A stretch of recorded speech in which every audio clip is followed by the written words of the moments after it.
Me too. Oh. Okay. Alright, you guys. We are on Communication is Therapy. I am Isenia. I have my co-host. Dev Loke was cracking. I got Honey Bun in the background. On his phone. Period. And then...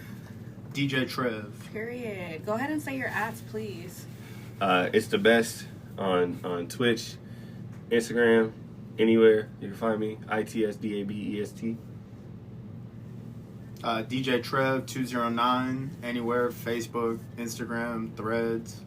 Period. Alrighty. So What about you, Miss Yesenia G? Miss motherfucking 5-0 and the Aesthetic Slayer. Yeah, make sure y'all tap into Aesthetic Slayer. If your bitch need her hair done. Period. If you a Come bitch get and you blessed. need your hair done, I'm sending everybody to her, bro. She Period. go crazy with the hair. Period. That's the hair lady. And if you need to follow a fire ass Twitch, you need to add my brother on that shit. Stop. Okay. And then if you need a fire ass DJ, you need to add DJ Trev. Hell yeah. Alrighty, so Your Bar Mitzvah's favorite DJ.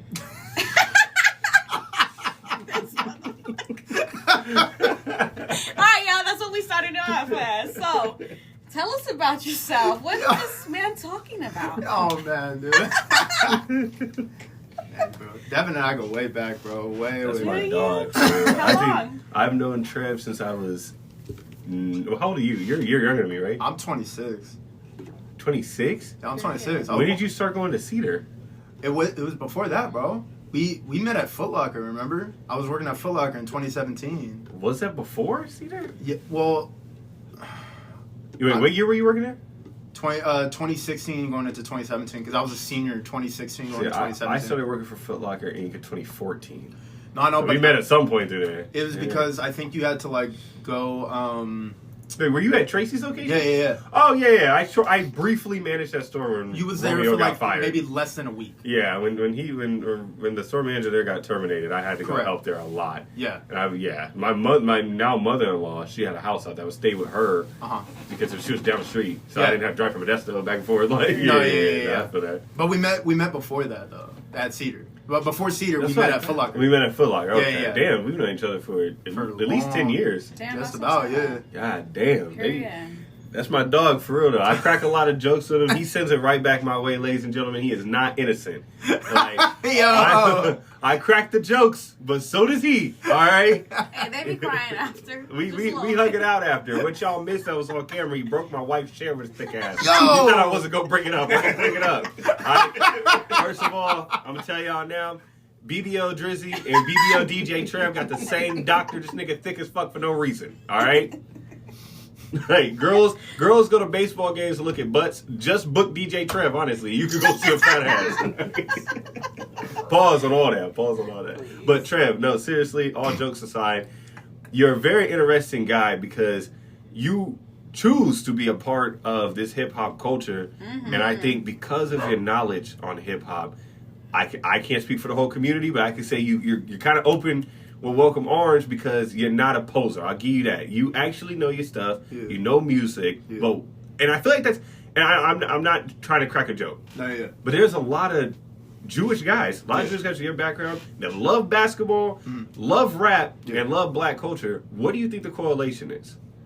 Why do we mesh so well? Honestly, man, I really don't have an answer for that, realistically. I don't know what it is. I don't give a fuck what nobody say. One of my favorite rappers, Lil Dicky. Oh, yeah. And he can Nice. hoop, Yeah? and he can rap. True. He real nice. So, True. like, you know, there's more, obviously Drake, but he's black, so that's a little different. Jack Harlow Jewish too, right? He can hoop, and he can rap. I believe so. I Wait, literally... can you hoop? Yeah. And he used to hoop. So, Yeah. Oh shit! Yeah, Okay, that's what I'm I'm saying. like, Like, what we talking? but Okay, you okay. see that a lot. And That's like there's Yeah. Jewish basketball Period. leagues, like Jewish boys basketball leagues, Correct. and they raw. Yeah, like yeah. you know it is. But I feel like our cultures, like we around each other a lot, and I just want to know, like as a young Jewish boy growing up, what got you into hip hop music? But even more so, the music aside, what inspired you to be a DJ? Like, who was it or what was this? Like, you know what? I want to play with music. Period. No, yeah. I think, honestly, like, as far as, like, maybe, like, I guess the culture you get, I guess you could say, is that I started playing basketball, like, a young age. And so I was around, like, some of the music that the guys would play. You know what I mean? most of the time, I think I was the only like white person on the team in some tournaments and some AAU teams that I played for, and it was almost like one of those things where it's like I was the one, like I guess you can call it quote unquote like minority, even though I wasn't a minority. You were a minority on the team. Yeah. Facts. And it didn't make me like feel like any type of way or anything. Like it didn't make me feel like an outcast or anything. I just like adapted to like who was around me and whatnot. You know what I mean? So that kind of also correlated over to the music aspect of it as well. You know what I mean? I grew up. My pops put me on to like all different types of music, but it wasn't like he didn't put me on with like Pac or Big or stuff like that. He put me on with like old school rock as well as like Eminem. Stuff like that, you know what I mean? And which kind of then ended up correlating to me learning more about music and then learning about more artists, everything. You see, when I was a kid, the one song I guess I used to like jump around the house to was back in 2004, Yeah by Usher. I was like 5 years old. Yeah. You know what I mean? And still today, when I'm DJing, so old to think he was 5 years old when that song came out. God damn. But it was. I mean, even still today, like doing events, like I'm still playing that song. Like that song's a classic and a banger. You know it's still one of those songs that's gonna get the party lit. Usher goes crazy. No, facts. So it's one of those things where it's like I guess I just adapted to the culture of everything. And the other DJ company I DJ for, not only because I have my DJ company, but the other DJ I DJ for is called iMobile DJs, and we have about like 23, 24 DJs on the team. And as far as the people, it's only myself and Jeremiah who are white. Everybody else is either Filipino, Mexican. We have one black gentleman, and then we also have we just actually hired a female. You funny. So what happened? I just like how it was like Mexican, Filipino, one black gentleman. I gotta be respectful. Why would you mean? Why respect everybody? He didn't say a Mexican gentleman, a Filipino gentleman. Well, because like we have like 4 Mexicans on the team. Like literally, probably 85 to 90% of our guys are Filipino. Okay. They're all Filipino. Gentlemen? What do you want me to say? Why you specifically just say that for the nigga? I'm just saying. I can't say that. What do you mean? As you should put respect on it, like, but damn. Oh, yeah. That was just obvious. It made me chuckle. It made me niggle. All right? But, yeah. Would you say coming up in, like, the DJ realm, is there DJ beef, or do you feel like you got love from other DJs and got help from other DJs? Yeah, like, do people gatekeep? There was one time, it was in 2018, and I guess so. There was an event. I don't want to name any names or anything, nor the name of the event or anything. Don't be a pussy. Nah, chill out. Chill out. Professional. I want to know who it is. I might bring them up. So, so there was an event. There was an event that I was a part of, right? But I wasn't a DJ. I was like a volunteer for the event. And once I became a DJ, the person that ran the event contacted me personally and said, "Hey, are you able to DJ the event coming up?" Right. And there was a gentleman that's been DJing the event for like 20 plus years. Like he's been doing it for a long time. And I was just kind of talking back and forth with the person that contacted me. And that DJ personally messaged me and was like, "Hey, I know you're new and up and coming into the industry, but it's not cool to take people's events like this, like that." And I was like, I was not ever going to disrespect you or anything.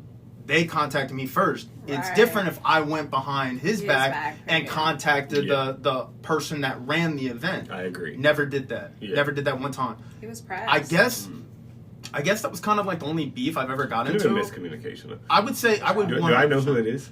No. It's somebody in Tracy. It's somebody in Tracy. Okay. Yeah. So do you feel like, and I'm gonna drop names. Oh, okay. Do you feel like coming up, you got any help or motivation from like DJ Topic or from AWOL at all? Absolutely. I would always even Chompies. Yeah. Like I asked them so many questions because like at that age when I first started going to Cedar, where a lot of us here met, you know, it was one of those things where I was still coming up in the game, and around that time I was dabbling in both clubs, bars, and also weddings and corporate and school events. Yeah. So during that time frame when I first started coming to the lounge I was trying to figure out what area do I want to go into. Right. You know what I mean? There is DJs out there that do both club and weddings. What do you prefer? Me personally, 100%. Like, I love doing the clubs at the time. Mm-hmm. But weddings, corporate, school events, the sporting events I do, it's where it's at. No, I have love for it, and obviously, in all honesty, it also pays more. Oh, period. You know what I mean? That. Get your bag. Respectfully, I'm not no DJ Pauly D. That boy gets like anywhere between 10 and 20 bands for just walking into a club without even performing. You know what I mean? Yeah, he's big. Yeah, he's big time, that's right? Cool. That's But he did put in the work for it. That's cool. You know what I'm saying? So if I was making that type of money doing clubs, don't you think I would be doing clubs? Absolutely. Yeah. Right. But right. I'm not that big of a name, and nor I'm not really into clubs like that anymore. Okay. You know what I mean? Because 9 times out of 10, it was the same type of music, same people. At least with weddings, remember, like I said before, like it's different ethnicities, different like open format. Yeah. You know what I mean? So that's why I tend to pretty much do like weddings, schools, corporate events. I have a prom tomorrow in San Francisco. You prefer the clubs though, because of the money. No. Which one did you say you prefer? I prefer doing weddings, corporate, school events, and stuff like that. You make more money there. Oh, absolutely. Now, a source close to me says you may have been DJing in clubs and bars before you were even at the legal age. Yes. Yeah. How did you finesse that? I literally, pretty much, I would reach out to the clubs like when I was like honestly like 16, 17 years old. You see, when I was 16, I looked 25. I'm 26 now. I feel like I look 40. I mean, Definitely. Yeah. Probably, bro. Honestly, because. Dude, somebody said I looked like I was like 38 the other day, and I was like, "Oh God!" Nah. You have great skin. You just have a beard, and the beard just make you look more mature, and the glasses make you look more mature. But now, when I was 16, obviously I didn't have like any tattoos or anything, but like I had a full beard at 16, so they basically said, "Look, Trev, we would love for you to DJ. We got one rule: you can't go to the bar and ask for any alcohol." I'm like, "Perfect. I don't drink. Like, awesome. Nice. You know what I mean? That's perfect. Bring me water all night." Yeah, bring me water all night. I would literally bring like a little cooler, bro, and it was just like Right. waters and teas and like lemonades and stuff like all that. that alcohol ain't kosher anyways. But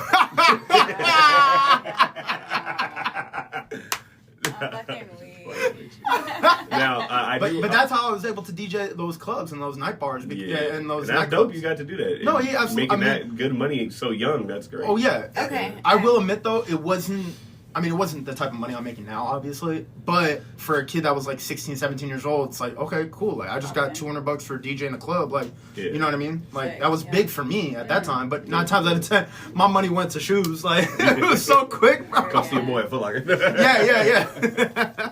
Okay, so do clubs pay decent? Or does it depend?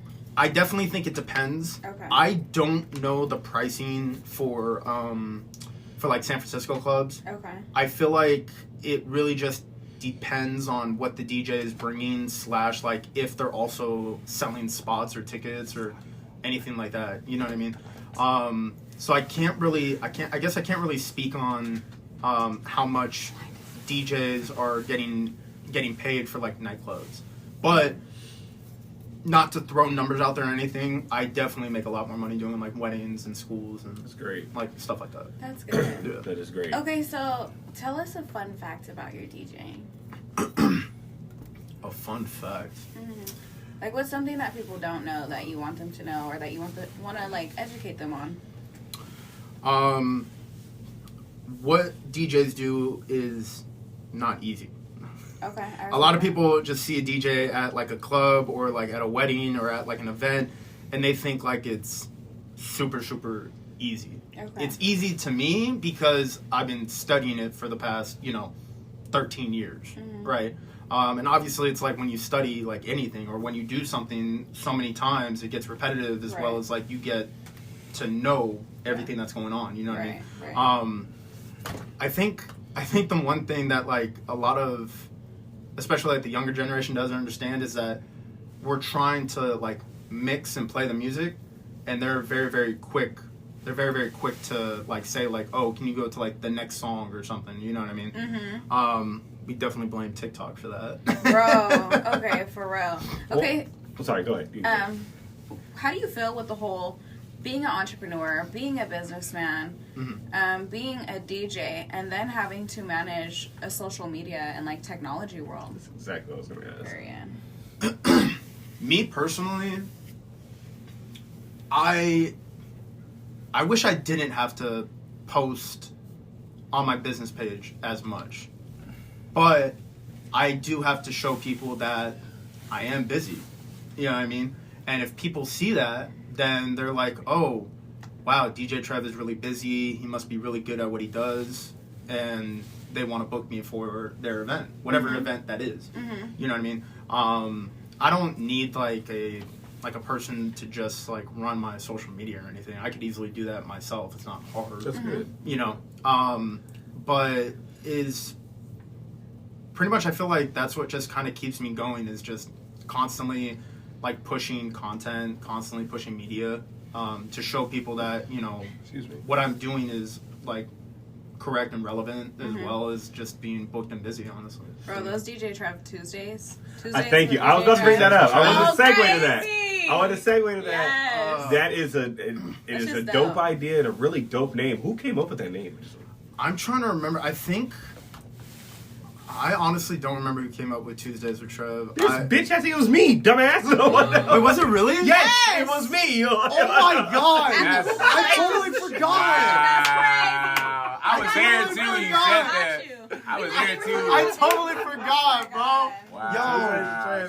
But no, I love the segment. I love that you do it, not just because I named it, but because it's a dope ass idea. Because we were at the lounge one night and I was like asking you guys like, hey, this what is something I want to do and all that. Yeah.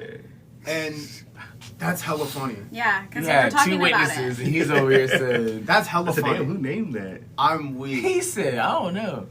But no, I think it's really dope that you do it. I try to make sure I share it every time I see it. Yeah, have you been slacking a little bit on that, or have you been consistent on every Tuesday doing it since you started it? I stopped a couple months back. However, I have like, I think 20 videos edited. Nice. Where if I do want to like start it up again, I back. basically have 20 weeks ready to go for it. Did you know what see I a mean? difference marketing yourself like that? Creating your own trend. Like, this is a hashtag Tuesday with Trev now. Did you see a difference in growth in your business? Ooh, A little bit, but I guess in my head, I don't have any expectations on anything realistically. Right. love that. So I saw a little bit of traffic, but it wasn't. I guess it wasn't a lot more than like I could have thought there would be. But then again, I wasn't trying to have any expectations to come with it, you know. Right. So there was a little bit of like traffic into the social media. Like a lot of people were like messaging me and commenting on it, and they were really liking it because I was basically trying to put together like music that people didn't think would go well together, but it would mix well together. So yeah, that's good. Now we got to wrap up soon, so I have one more question. And I'm gonna shut up and let the real host take over. No, you're good. These but are great. This is my last question for you: is balancing your work and your personal life. You are a new father. Congratulations, by the way, on your beautiful baby. How is it trying to still do, because your job partially consists of you being in the nightlife. Yeah. correct. It does consider you to travel. How do you balance being able to have time for your work, for your hobby, because it's still a hobby outside of work because you love music, Correct. your child, and for yourself? Are you giving yourself that time to relax, to decompress, and to take it all in? He said, "What's that? What's relaxing? How do you even have time to come do something like this? Yeah. Like, Thank how you for is it fitting us balancing? in. No, yeah, absolutely. thank you so I mean, much. it's definitely one of those things where, I mean, I'm very calendar oriented, so I definitely am like looking at my calendar like constantly, and so honestly, the first thing first is, you know, spending time with my son, 100%, and then you know, doing events. I'm very, very blessed with the opportunity of like being able to be flexible with my schedule. To an extent, I guess you can say. There is some events that I do get where there's days where I don't get the chance to see my son. It really sucks, but I know that there's always tomorrow or the next day, you know? So I definitely try my best to make time for both, you know what I mean? I should make more time for myself, but I guess that's what sleep is for. Okay, but do you really be sleeping though? Like, what's sleep? No. Like 4 hours? I range, my average sleep is between 3 to 5 hours. Holy fuck, I would die. Yeah. I'm about to Same. say. I'm literally a I'm fucking. about to Oh say. my god. I'm Sleeping Beauty, bro. I've never Leave me heard the of fuck 8 alone. hours. My uncle who got, my Sorry. uncle who got me into DJing, the quote he always told me is, "You can sleep when you're dead." Hell no. I'm sorry, I just have a quick question. We talked about inspiration and everything. You've never brought up this uncle. Why are we just hearing about Is this? this all inspiration? Your He- uncle DJ'd? And you want to bring this up earlier? He was he owned a wedding hall in How Santa cool. Clara for That's 25 great to know. years, and unfortunately he passed away a couple years back. We God the- rest his soul. yeah, the landlord wouldn't renew the lease, so we had to end up shutting down the company. Wow. But my most recent tattoo, which is like right here, is the logo of the hall that he owned. I love And That's great. during senior year of my high school, I was the only one driving from Tracy to Santa Clara every other day That's a to drive. learn about the industry and learn about the Period. business. I was like 16, 17 years old at the time, just like learning about the wedding industry and trying to figure out like where I can be in this, in this world basically. And he taught me all that. So that. I yeah, love that. So that would be who inspired you. 100%. Oh, 100%. shout out. Well, Mom. that's great. I'm sure he was also great at what he did. Oh, yeah. You're great at what you do. Thank you. And you should Thank you. keep it up.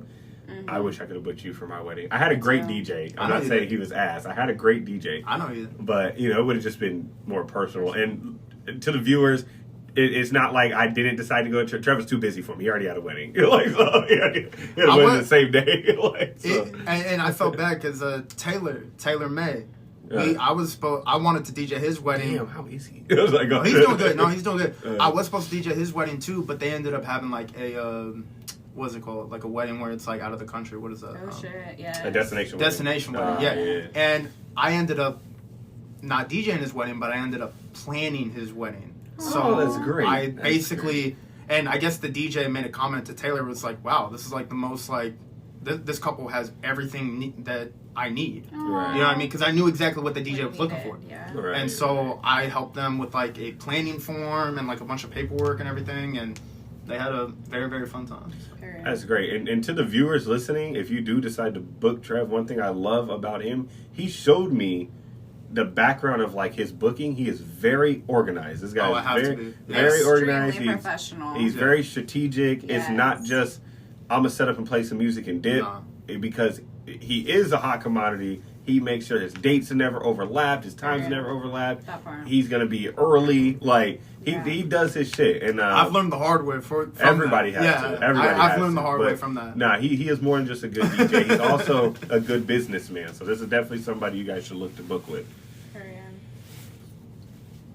All right. Well, we're going to end this one, but we are definitely going to have to come back for a part 2. We barely got the icing on the cake. I still have so many questions to ask. I'm not even going to lie to you. I feel like there's just so many good conversations, and that's why I love this. Yeah. No, for sure. Next one we will. Anything you want to add? That was everything. So Thank you so much Thank for you your time. guys. No, for real. Thank you Truly guys. appreciate it. Love the bloopers. Definitely gonna fuck with us. gotta show the bloopers, bro. Got But cheese thank in you. the room. Y'all stay blessed.